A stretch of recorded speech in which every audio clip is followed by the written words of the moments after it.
Greetings and welcome to another edition of Political Empire. I'm your host, Kim Pearsall with the Press Enterprise and PE.com. And the election is over, like we mentioned before. But of course, there are going to be impacts that are going to be going forward as a result of the election. And we've got with us today an expert on Sacramento politics, Jim Miller. Jim, thanks so much for being here today. Sure. The election recently occurred, and it's interesting because this will have a very big impact on the state politics, state Senate, state Assembly. It's looking like there might be a Democratic supermajority potentially in both houses, definitely the Senate. Mm-hmm. What does this mean for the Democrats to have that much control?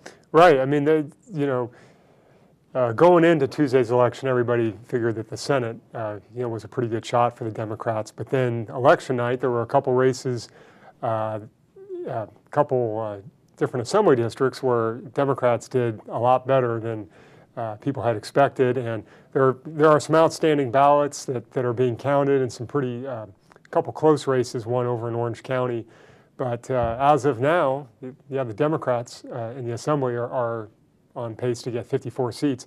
And in terms of what that means, I mean, it'd be, the Republicans would, in both houses now, instead of just one, be effectively, just wallflowers. But at a news conference yesterday, Jerry Brown was asked about the two-thirds situation, and he's like, more or less kind of put everybody on notice that he'll still have to sign everything. And I think, maybe, so it's going to be interesting to see how the elections end up and then how it plays out. True.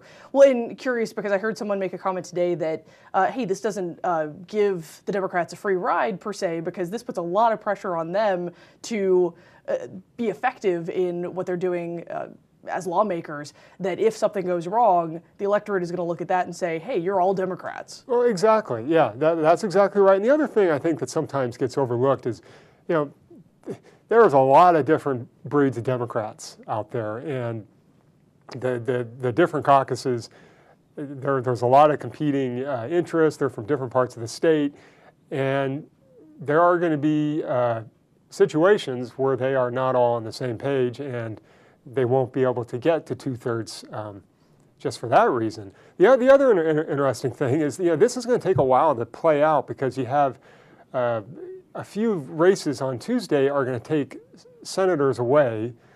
And then another, because they got elected to other offices, to Congress, and then another senator is going to run for LA City Council, and then members of the Assembly are going to run for those Senate seats. So there's going to be these dominoes that have to happen before both houses are fully at their two-thirds, if they get there from Tuesday's election. True.